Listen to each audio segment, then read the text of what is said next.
Hello, Professor. Today I'm Anmol Chauhan, student And ID 16430, and my and teammate Angad Singh Chhabra 170448211. are here to present our case study on a couple, Anthony and Claire. So, Anthony and Claire are a couple who are in their 50s and have come to us for a financial assessment of their net worth to answer some of their queries and are looking for some answers that they have for the questions that they have. So we're going to begin with assessing all the information that they have provided us with and forming a net worth statement, which is right here in front of you. I'm going to be going over what all is in the net worth statement. Um, After that, what we're going to do is we're going to be discussing their family tree. Because of their history, they have an extended family and they have multiple dependents for which they have to plan ahead. After we have discussed the family tree of the couple. There After are certain questions that we are going to be answering. So there was a list of questions as mentioned in the case study. And also we have created some of the questions that we can help the couple. And also after that, we have some recommendations that we can provide with the couple to help them achieve a financial stability in their lives. And my co-partner will just take over the net worth statement. so starting with the first I'm going to discuss all the assets that they have. And starting off, we have the non-registered investments. These are the term life policies that they have. For Anthony, it's going to be $750,000. For Claire, it is $100,000, and they have a combined non-registered investment account that's worth $185,000.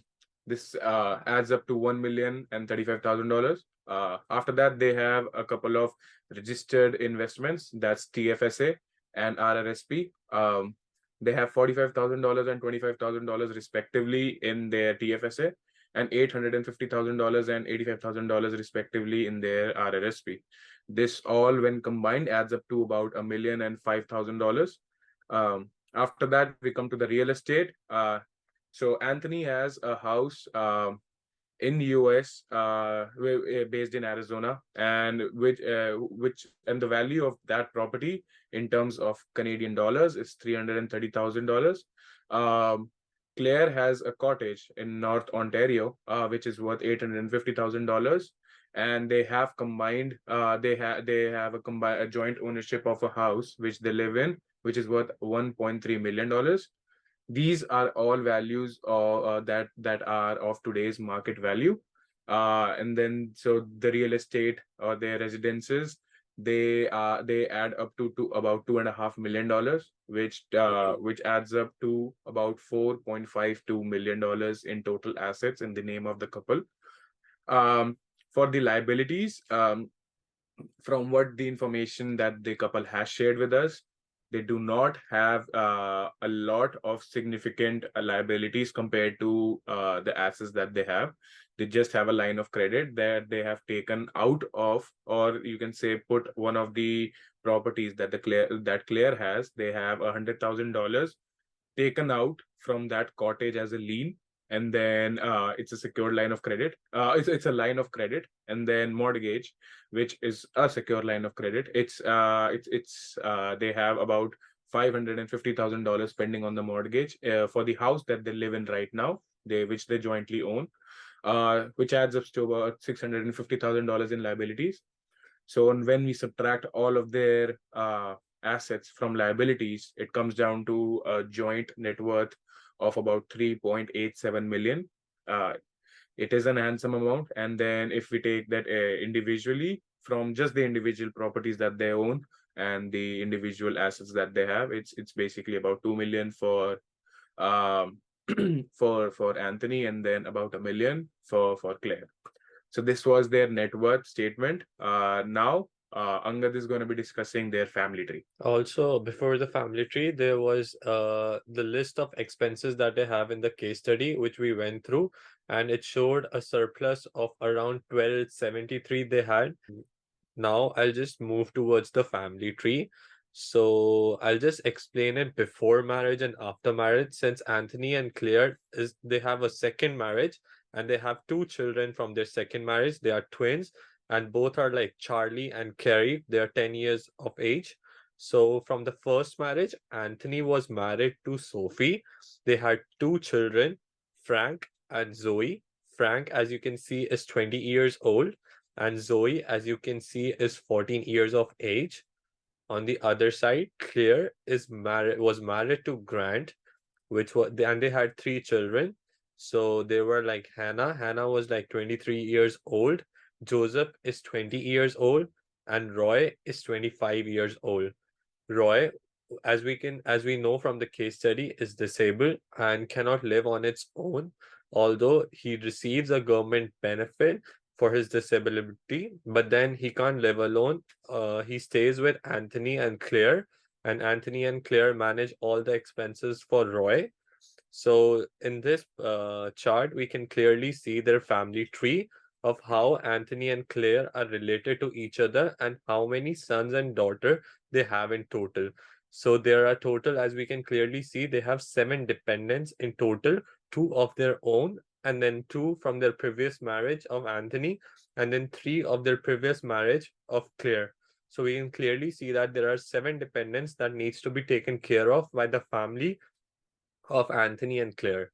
Now, there are certain set of questions that we came to know through the case study, and we would like to answer those questions. Yeah, so we can move on to the questions, which we found in the case study. For the first question, I'm going to take it up. Do Anthony and Claire have enough insurance to protect themselves and their children? While discussing the net worth statement, we did see that overall they are in an they have a handsome amount in assets, about $4 million. They are in a monthly surplus. So, and as of now, they have about $850,000 in life term policies, which is a handsome amount, but we also need to consider that they have seven dependents on them.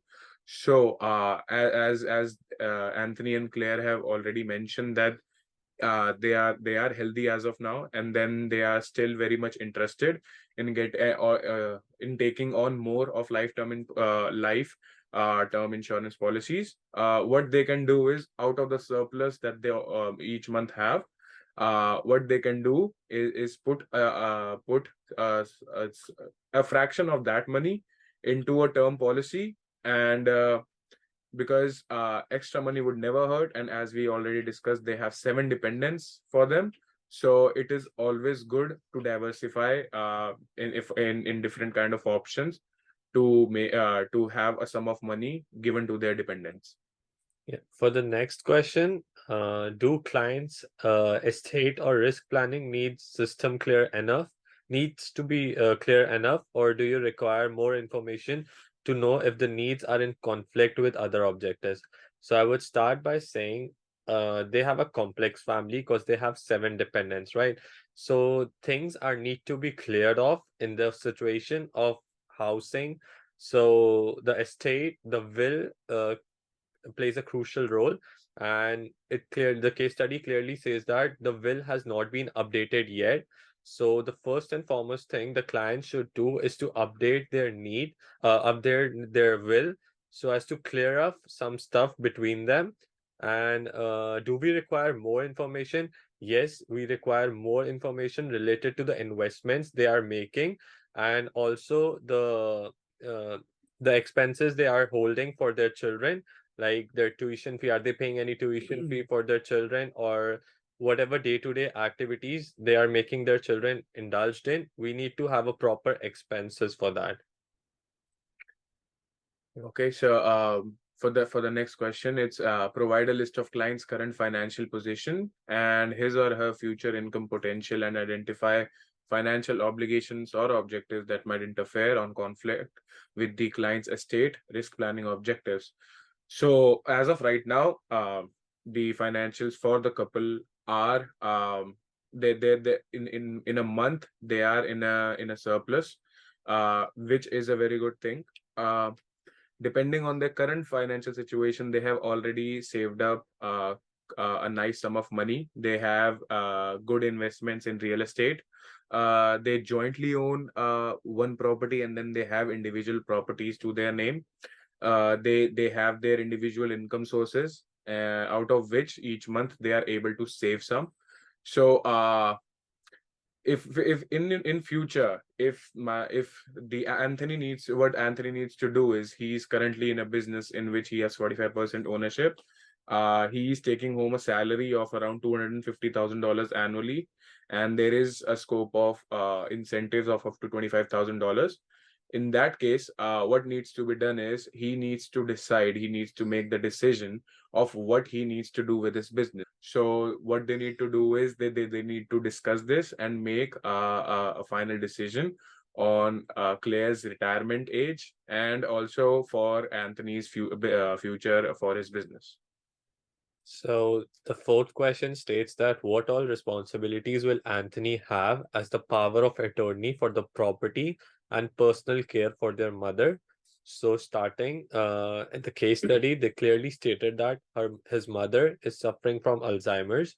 So every decision, every medical decision or every medical procedure has to go through Anthony. First of all, the power of attorney in this situation, as she has already been diagnosed with an early stage cancer, these have already kicked in.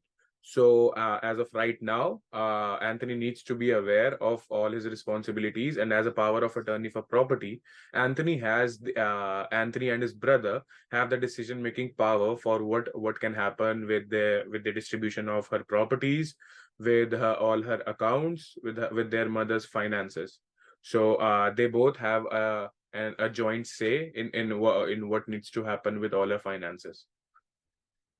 So now we would like to state some of the recommendations that we can provide to Anthony and Claire in order to achieve the financial stability. So Anthony should get more details about how much more of the child support is left, because it is a monthly outflow of cash which can have a significant effect on their financials. Quicker. Next point that we can recommend them is, Anthony should figure out the decision on his business future. In one of the questions I just discussed, that Anthony is unsure of what he needs to do with his business for the future, which is a very key point that he needs to take care of. What he needs to figure out is, if he's ready to push on for the business, so that, because currently their gross inflow of annual money, almost 60% or 66% of that amount is from Anthony's business, or even little more than that. So he needs to make a decision, so that the future inflow of money can be calculated, or at least assumed, uh, based on which we can make the planning decisions for them to reach their goal as soon as possible.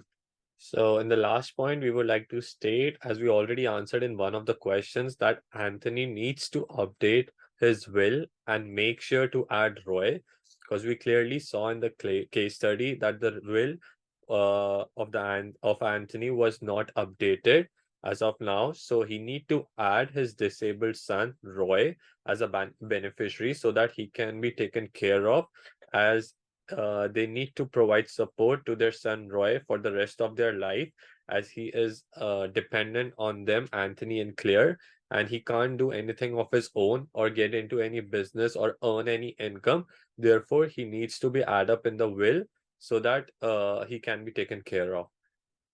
So I just hope we answered all the questions and also recommended Anthony and Claire of what can be done to achieve a financially stable life. So thank you, Professor, and hope you have a good day. Stop sharing. Stop screen recording, I guess.